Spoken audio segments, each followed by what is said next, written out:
Hi everyone, welcome back to another vlog on my channel. I know the last vlog that you saw was us arriving in Mysuru with my family. I went on for holiday and it was a great time, but it was not without its mishaps. I feel like we've traveled enough in our lives now that we've reached a stage where we are experiencing a lot of mishaps. For example, our recent trip to Hong Kong, well, it was last year in August, full of mishaps. In fact, I made a full-length podcast, like a video podcast, talking about all the mishaps that happened. We lost so much money. It was very dramatic. I'll link the video on the screen for you to enjoy and learn from my mistakes. Well, something similar happened here. I won't call these a lot of mishaps. It's just a lot of unexpected things that happened, which was sad, and I guess it could be blamed on us. Like, we should have researched better, definitely. So first of all, we got scammed in Mysuru. Watch the previous vlog for that. No clickbait. Yeah, I'm still looking for answers. Did we get scammed or not? Because I think we did. Now, we went to the Mysuru Palace, and that is the main reason why we came here. We've been yearning to come here ever since we moved to Bangalore, and that happened recently. You can watch my mom and brother's vlog about that, the whole process. So we moved to Bangalore recently, so we wanted to come to the Mysuru Palace, especially for Diwali, but of course it's going to be crowded. So we thought, okay, now we have a chance over the weekend, let's just go. Again, weekend is a busy time. We should have known. Our resort is great, everything is great. We head to the Mysuru Palace to get the tickets. So there's a huge queue, and we're like, okay, it's okay, it's an Indian attraction. Things like that happen. Let's just look up online. There is an online website for tickets. Yay! Guess what? It's under maintenance. Classic Indian government websites, yeah? So we're like, fine, we'll have to queue, what to do. But there were so many people. When I tell you, we think the population of our country is a lot. You don't know that until you've seen it. Oh my god. Now, I might be getting a reverse culture shock because I've been living in Singapore for the past 6 years now, so maybe that is why my reaction was so like NRI-ish, because I was genuinely getting overwhelmed, and like I was like panicking because there were so many people so close to each other. I was genuinely overwhelmed, and I got the reverse culture shock, and I am ashamed of this, that oh my god, I finally like have gotten used to the ways of a foreign country and forgotten my own country, but I really forgot how many people there are. And this is like, it's a horrible situation where there's no, like, the queue for ticket is ridiculous, and there's no management and stuff, so it's been very crazy. I was a bit overwhelmed. I was scared that there can be a stampede at any time, I don't know. So I came out, I'm sitting on the side, my mom and brother are still in queue, and then there's a queue to enter, but it's horrible, guys. It's so scary and overwhelming, but yeah. Such is India. So my mom was in the queue. I was sitting outside. It was extremely hot, obviously. She stood there for like, I think an hour, and it was very close to closing time. And we were hungry, we were tired, but we just wanted to get this over with. But the palace looked huge, so we're like, will we even be able to make it? But we still, since people are in the queue, let's just stand there. So then of course you have the classic things of, oh, this is not a real queue, this is a queue, you're the one who's butting in, but the other person is like, no, my queue is the real queue, you are the one who's entering. So that stuff happened, but my mom, in any case, she managed to reach the end. She bought 3 tickets, me, my mom and my brother, and then we knew we weren't able to see the Diwali light up, so we thought, okay, at least we would be able to see the light and sound show. It looked amazing online, so we're like, just make sure to buy those tickets. Nowhere online did it say anything specific on about the tickets, all of these blogs and everything, so maybe I missed one, I don't know. So my mom bought the tickets. She came out, she's like, finally we have the tickets. It was close to the closing time, but they still let us enter. We're like, okay, cool. We were like, how are we gonna explore all of that? But never mind. We go in, amazing. There are a few shops. We go to the toilet. There's free water in so many places, so we just refill our bottle. Finally in, my mom managed to buy the ticket. Now the good thing is, yes, the palace closes at 5:30, but since we already bought the ticket, we can stay here, and we bought the tickets for the light and sound show as well, so I guess we can just stay here until 7:30. There are about 5-6 temples inside this palace, so that's amazing. So ta-da, there's the palace, so let's go explore. People are hungry. This is people. I was very scared of a stampede outside because that area was very overwhelming. Right. So yeah, but now that that's over, let's go explore. First snack has been acquired. We have ice cream. He has cornetto chocolate. I have a kulfi pistachio ice cream. I'm very excited. I'm happy that they have coffee tea facilities available at least. It's towards the right next to the restrooms, but I will say be prepared for long queues. But otherwise, at least there's food inside. We're so happy. We have an ice cream and everything. We've cooled down. We're like, okay, let's go. We head in to the palace. Wow, what is that? Another queue? Like, maybe these people didn't buy the ticket. No, you have to take off your shoes. The amount of times we've had to take off shoes in Mysore, guys, I get it, cleanliness, the way of culture and everything, but my back was hurting because I'm not used to walking barefoot. Again, that's on me being a damn NRI at this point. But we had to take off our shoes there, which had a long queue in itself. We're like, we will miss the closing time. But again, that's on us. I'm not blaming them. It's just that it was different from what I am at least used to. So yeah, anyway, we give our shoes and then we get on walking. Yet another bheed.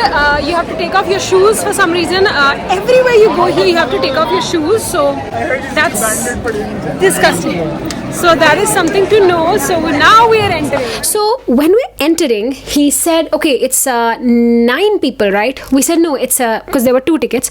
We said no, it's 3 people and 3 for light and sound show. He said no, there's 9 people, right? I said no, it's 3 people and 3 light and sound show tickets. He said it's not light and sound show tickets, it's just ticket for 9 people. Suddenly we're like, what is happening? And my mom is hyperventilating at this point because she queued outside for so long to get these damn tickets and they're wrong. The guy is losing patience with us. Clearly there's so many people, he has no patience to talk even one single extra sentence because there's too many people that they need to get through this. But we were panicking. We're like, what's happening? This is not flavor. He's like, fine, stop.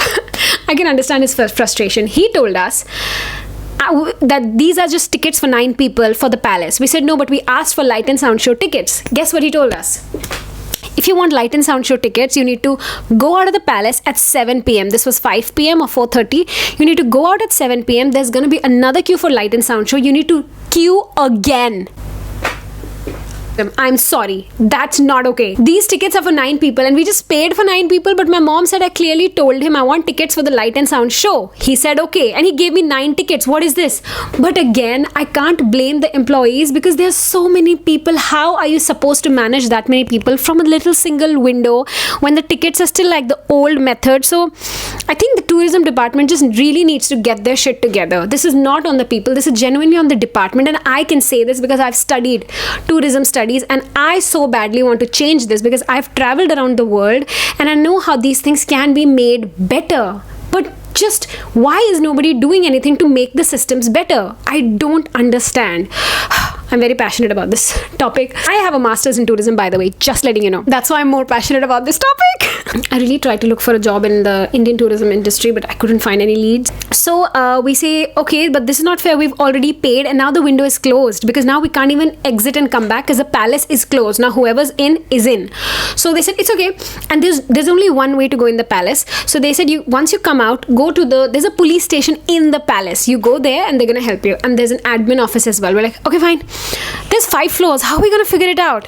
But it's okay. Turns out you can only visit 2 floors. Only 2 floors are public. The rest, I guess the royal family still stays there. It's a beautiful, magnificent palace, by the way. You'll see the clips. And the only thing was, I've traveled. Okay, and I've traveled around India. I'm from Delhi. I've been to Jaipur. I've been to many palaces. Usually in a palace, you are allowed to roam around freely. So this was something very unique, I realized. Here, there's just one way. You're just supposed to go on that way. You're not like, okay, I'm going in this way. Of course, there's some barricaded areas that you can't go in this room. But generally, like, I want to go to this room, then I want to go back. And there's space to walk around. It wasn't like that in this palace, which was very, very unique. And anytime I try to explain that to someone, people are like, yeah, obviously. But no, it's different. A single queue to go and come. Granted, there's not a lot of space in each floor per se. But also the palace is so beautiful and valuable. I'm sure they can't just let people roam around because people would damage it. So beautiful, actually. So that we could only walk in a single file. The amount of people that visit, apparently Mysore Palace is the most visited place in India after Taj Mahal. So you can imagine. And Taj Mahal is just open ground, so you don't realize how many people are there. I was like this with people, but I will give this to the South Indians. Salute to you guys. There was no form of Eve teasing, touching on purpose, which I'm from Delhi, I know in this situation, even if someone was to do it, you can't falter them because people are like this. But everyone was respectful in that way. So I really give it to the South Indians, and the North Indian, I'm sorry, men need to learn from that. Some men, hashtag not all men. We came outside, and then we saw the police thana right in front. We explained to them the situation. They said, no, it's not us, it's the admin office that you can go to. But the police officer was very nice. He escorted us to the office and explained the situation. I said, now he will handle it. Great. So I told the person, now the admin office guy said, no, only one person should go, because they were also closing down. We're like, oh my god, we don't want to lose our money. And forget losing money, we really want to see the show, and we really don't want to get into the queue again. It's going to be horrible. We go there, we explain the situation. They said, okay. At the end, like, he was trying to blame it on me, but why did you buy the ticket like that? Why didn't you research? But I'm like, I did, but there was nothing. But again, I am sure at some corner of the internet there was this information, and I failed to see it. Me and my family, of course, I'll still take it because he was saying it, so I believe him. But anyway, we said, okay, at this point, can you provide us some help? He was very helpful. He said, fine. On this ticket I'm writing, you can go out, because you have to, and then enter again for the light and sound show, and they will let you enter. What's your name? I said, Bhairavi. Now my name is very South Indian as well, so they were able to memorize it, and they told the guard, I said, are you sure? Look at my face, I'm looking at your face, you will let us enter. He said, sure, Bhairavi, done, 7 p.m, see you there. Whew, okay, I'm so happy, so grateful. We had another ice cream at the palace premises, which are way more expensive than outside, but it's okay. We had a sugarcane juice, cooled down. We're like, fine, ready to go in. Turns out there's like some commotion, and the queues are dying down. The gates are being shut a little more than usual. We're like, does the light and sound show have a separate entrance? What is going on? Guess what? The light and sound show has been cancelled due to bad weather conditions that are to be expected that evening. I mean, are you kidding me right now? And you know what, guys? You know what? It did not even rain that evening. So we went through all of that. All of it for the damn light and sound show, and we couldn't even see it. And the best of all, it did not even rain. The reason because of which they cancelled the light and sound show did not even happen. Now, these are the mistakes that we made. A, we went on a weekend. Hello, how do you not expect it to be crowded? Number 2, we went in the evening, which is usually the peak time. You should go either in like peak afternoon or really early in the morning if you want to not catch the crowds. I'm sure it'll be crowded, but at least it won't be so hot, or I feel like the crowds will be better. Now we understand you need to take off your shoes, what's inside, what's not, so better be well fed. You can carry a water bottle because there are lots of places where you can refill water. So that's easy. Inside is going to be hot, so if you can carry a portable fan, that would be a life savior, and you will thank me later. You will subscribe twice to my channel. Anyway, so that was our Mysore Palace experience. I don't know if I'll include the clips of the palace in this vlog. The photos we got was so beautiful. I would love to go back and do it better this time, because of all of this I couldn't really enjoy the palace. I hope this video helps. It is worth traveling to the whole city as soon as you enter the city, because we drove there. It's beautiful. It's so vintage, and we had just finished watching Hira Mandi, so we were still in that zone like, wow, the palace life. It was beautiful.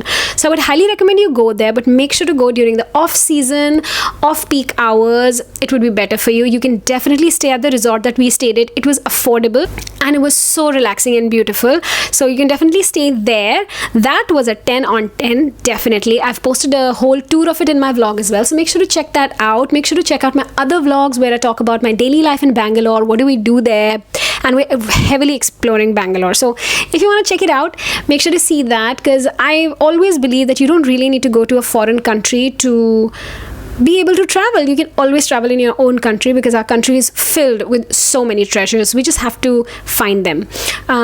Please make sure to subscribe to this channel. I have a travel podcast as well, where I post other travel stories, and I will see you in my next video. Bye bye. Make sure to leave a comment. See you guys.